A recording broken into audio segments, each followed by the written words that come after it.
Morning everyone. Radhe Radhe. कैसे हैं आप सभी? आई होप कि आप सब बहुत बहुत बहुत अच्छे होंगे। स्वागत है आप सभी का रेखा की दुनिया में। और अभी सुबह का टाइम है एंड मैं आई हूँ मॉर्निंग वॉक के लिए। और मायके से आने के बाद ये पहली सुबह मेरी ऐसी है जो मैं मॉर्निंग वॉक कर रही हूँ, क्योंकि तब से मैं अभी बस घर के ही काम निपटाने में लगी हुई थी। जो भी कपड़े वगैरह थे सबको प्रेस किया और क्लीनिंग वगैरह भी की थी, क्योंकि पूरा सफ्ताई हो गया था मुझे मायके में। और ये जो डॉगीज़ है ना, दोनों मामा के, यानी जो मेरे मामा हैं यहाँ पे रहते हैं, उनका घर है ये बगल वाला ही। और उनके दोनों डॉगीज़ हैं ये मेल फीमेल, बहुत ही प्यारे लगते हैं। और मुझे देख के मतलब ऐसे ही देखते रहते हैं। जब मैं सुबह मॉर्निंग वॉक के लिए आती हूँ तो मुझे डॉगीज़ बहुत बहुत ज़्यादा प्यारे लगते हैं। और आज का जो मेरा मॉर्निंग रूटीन है ना, वो थोड़ा सा चेंज हो गया है, बिकॉज मुझे करनी थी घर की थोड़ी एक्स्ट्रा क्लीनिंग, बाथरूम वगैरह वॉश करने थे। तो इसीलिए मैंने सोचा था पहले अपना मॉर्निंग वॉक करके आती हूँ, उसके बाद ही घर को क्लीन करूँगी, क्योंकि मॉर्निंग वॉक करना मेरे लिए सबसे ज़्यादा ज़रूरी होता है। तो उसको मैं बिल्कुल भी मिस नहीं कर सकती। और अभी जैसे कि खाने पीने का जो सीज़न है वो निकला है, तो हेल्थ का ध्यान रखना थोड़ा ज़्यादा ज़रूरी हो जाता है मेरे लिए। और आज है कृष्ण जन्माष्टमी, इसका दूसरा दिन, तो आज लगेगा कान्हा जी को भोग। तो बस उसी के लिए मैंने यहाँ पे चना और आलू अभी बॉईल करने के लिए चढ़ा दिया है। और कल वाले ब्लॉग में ना एक संतोष कुमार नाम से आईडी है, उनकी सिस्टर हैं वो, पता नहीं ब्रदर हैं, तो उन्होंने पूछा था कि आपने जो भोग की थाली बनाई है उसमें कान्हा जी का भोग तो है ही नहीं। यानी जो भी कान्हा जी का भोग रहता है, पंजीरी और मेवा पाक वगैरह और चना मिर्च खासकर, तो वो सब तो है नहीं, ये तो आपका व्रत का खाना है, तो कान्हा जी का भोग कहाँ है? तो नहीं जी, हम उसी चीज़ का ही कान्हा जी को भोग लगाते हैं। और सबसे ज़्यादा मेन होता है हमारे यहाँ पे माखन मेवा, तो हम माखन और मेवा का ही शुरू से भोग लगाते हैं। और जो चना मिर्च रहता है उसका भी लगाते हैं, लेकिन कल नहीं बन पाया था इसीलिए मैंने नहीं लगाया था। जितना होता है मैं उसी का ही भोग लगा देती हूँ, ऐसी कोई बात नहीं है। और हमारे यहाँ पे सुबह को ही अन्न का भोग लगता है, कुछ लोग रात को ही अन्न खा लेते हैं, कुछ जैसे सूजी का हलवा वगैरह, मीठी खीर वगैरह खा लेते हैं, लेकिन हमारे यहाँ नहीं खाते हैं। सुबह को पूरा खाना बनता है कान्हा जी के लिए और उसको भोग लगता है, उनको भोग लगता है, उसके बाद ही हम लोग खाते हैं और अपना व्रत खोलते हैं।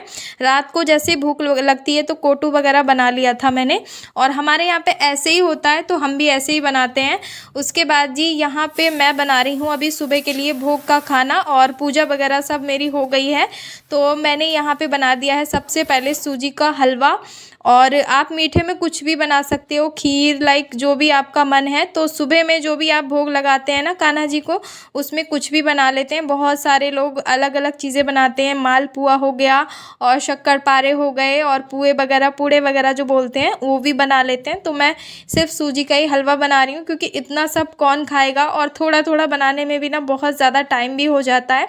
और ध्रुव है कि वो मुझे बिल्कुल नहीं करने देता है, तो उसके उठने से पहले ही मैं ये सारे काम करती हूँ।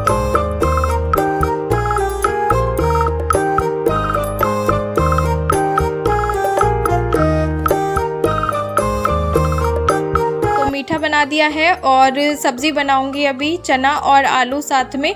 तो सब्ज़ी वगैरह का तो भोग नहीं लगता है, बस जो मीठा और पूड़ी वगैरह रहती है ना, उनका ही भोग लगाते हैं हम। तो यहाँ पे मैं पूरियाँ बेल ले रही हूँ अभी एक साथ में।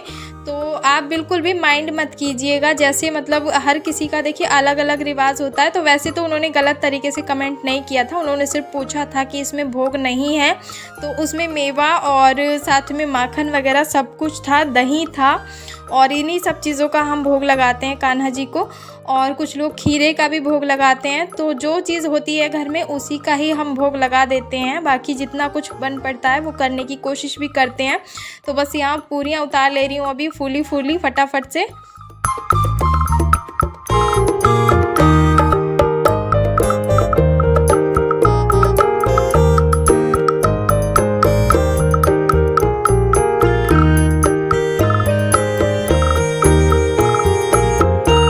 पूरियाँ मैं ज़्यादा नहीं बना रही हूँ, बस इतनी ही बनाऊँगी, क्योंकि जितना भोग लग जाएगा और हम जो भी सुबह का नाश्ता रहेगा उसमें खा लेंगे, और उतनी ही बनाऊँगी। दोपहर को तो राइस वगैरह से ही काम चल जाएगा, चावल वगैरह बना लूँगी साथ में, क्योंकि चावल के बिना खाना हमारा अधूरा रहता है। ध्रुव को राइस पसंद है।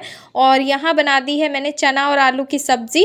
तो मसाला मैंने रेडी कर लिया था। वीडियो रिकॉर्ड ही नहीं हो पाता है, कभी कभी ऐसा होता है कि कैमरा ऑन ही नहीं हो पाता है और मुझे लगता है कि कैमरा ऑन है और मैं काम करती रहती हूँ। तो ये जो मिस्टेक है ना मेरे साथ कई बार हो गई है। और राखी वाले दिन भी ऐसा ही कुछ हुआ था मेरे साथ, लेकिन पता नहीं कहाँ से फिर वो वीडियो आ गया था, क्योंकि मुझे बहुत ज़्यादा अफसोस होता है। कुछ पल ऐसे होते हैं ना जो मैं आप सबके साथ शेयर नहीं कर पाती हूँ, तो मुझे थोड़ा सा अफसोस होता है बाद में। तो फिलहाल यहाँ पे मैंने थोड़े से सूखे बचा लिए थे चना आलू, और बाकी के मैं तरी वाले बना रही हूँ, क्योंकि सूखी सब्ज़ी भी खाने का मन होता है। तो बस सूखे बचा लिए थे थोड़े से, और हस्बैंड को बहुत पसंद है सूखे आलू, तो चना और आलू पूरी से खाने के लिए। और बाकी ये जो तरी वाले मैं बनाई हूँ और इसमें मैंने थोड़ा सा धनिया पत्ती और डाल दिए ऊपर से। और सब्ज़ी का कलर है वो बहुत ही बढ़िया आया, देखिए खाने में भी बहुत टेस्टी लगेगी ये। तो व्रत का खाना तो वैसे ही बहुत टेस्टी लगता है। और यहाँ बिल्कुल रोमांचक वाली चीज़ चल रही है आज। तो आज देखिए किसी भी तरह की कोई जन्माष्टमी नहीं थी, लेकिन फिर भी आज इन्हें खाना बनना था। और जिस दिन जन्माष्टमी थी यानी कल, जब इन्हें खाना बनाने के लिए मैंने इतनी ज़िद की थी कि बेटा बना दूँ, लेकिन नहीं बनना था, वो भी ज़बरदस्ती। मैंने सिर्फ थोड़ी देर के लिए इसको बनाया था तो तुरंत ही इसने कपड़े निकलवा दिए थे। लेकिन आज जैसे ही नहाकर आए हैं तो बस आज इन्हें फिर से कान्हा बनना है, और ज़िद कर ली थी कि मम्मा कान्हा बनना है, कान्हा बनना है। मैंने इसको ना एक दो वीडियो दिखा दी थी कान्हा जी की, बच्चों की, तो बस उन्हीं को देख के इसको ज़िद लग गई थी कि मुझे भी कान्हा बनना है। तो अभी देखिए इतना जानने लगा है ध्रुव, तो मुझे बहुत खुशी हो रही थी। तो मैंने सोचा चलो आज कान्हा जी, मतलब आज जन्माष्टमी ना सही, लेकिन कान्हा जी बनाने के लिए कोई दिन तारीख नहीं होता है, बच्चों को कभी भी पहना दो। बहुत ही अच्छा लग रहा था, मुझे खुद से तैयार हो रहा था, और आज सारी चीज़ें पहनी थी, बाजूबंद, माला वगैरह सब कुछ मैं पहना दी थी इसको, बहुत ही सुंदर लग रहा था। और कृष्ण जन्माष्टमी पे क्या होता है, जब तक घर के बच्चों को तैयार ना करो ना, तब तक त्योहार बिल्कुल अधूरा सा लगता है। तो मेरा त्योहार सच में अधूरा था, क्योंकि ध्रुव को जैसे मैं चाह रही थी कल तैयार करना, बिल्कुल भी नहीं हुआ था तैयार, और जैसे ही कपड़े पहनाए थे वैसे ही निकलवा दिए थे इन्होंने। लेकिन आज बहुत ज़्यादा खुशी हो रही थी, क्योंकि अपनी मर्जी से ही पहन रहे थे सब कुछ, और इतना अच्छा लग रहा था इसको पहनना कि मम्मा मुझे कान्हा बना रही हैं। और टीका वीका सब कुछ लगवा लिया था, तो यहाँ बाजूबंद पहना रही हूँ, तो देखिए कितना ज़्यादा मस्ती कर रहा है।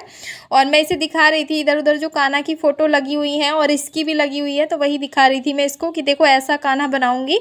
और बहुत ज़्यादा खुश हो रहा था बाबू। तो ऐसे मतलब बच्चे खुद से पहने ना तो और ज़्यादा खुशी होती है पहनाने में।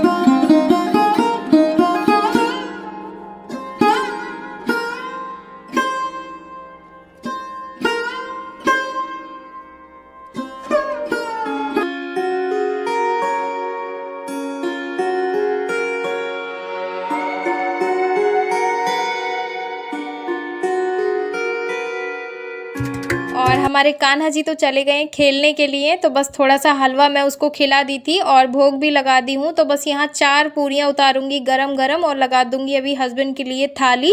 और आज की कृष्ण जन्माष्टमी भोग थाली कैसी लग रही है आप सभी को मेरी, मुझे कमेंट करके ज़रूर बताइएगा। तो बस थाली में है सूखा चना आलू, और मीठे में है हलवा, साथ में राइस है, और तरी वाले हैं चना आलू, और फूली फूली बस 4-5 ही पूरियाँ उतारूंगी, ज़्यादा नहीं। और साथ में जो मैं रात भोग बनाई थी ना, तो उसमें से थोड़ी सी पकौड़ियाँ बच गई थी कोटू की, तो वही मैं गरम कर ली हूँ। और चटनी के साथ हस्बैंड को बहुत पसंद है और मुझे भी, तो बस थोड़ी थोड़ी चाय बना लूँगी साथ में। तो चलिए दोस्तों, आज का वीडियो भी मैं एंड करूँगी यहीं पे। और मेरे ब्लॉग से, मेरी रेसिपी से रिलेटेड कोई भी सवाल आपका रहता है तो मुझे बेझिझक आप कमेंट करिए, मैं ज़रूर आंसर करूँगी। और यहाँ पे भोग थाली आप सभी को कैसी लग रही है मुझे ज़रूर बताना। तो चलिए दोस्तों, मैं मिलूँगी एक और ब्लॉग में। अपना ध्यान रखिए, खुश रहिए, मस्त रहिए। हर हर महादेव।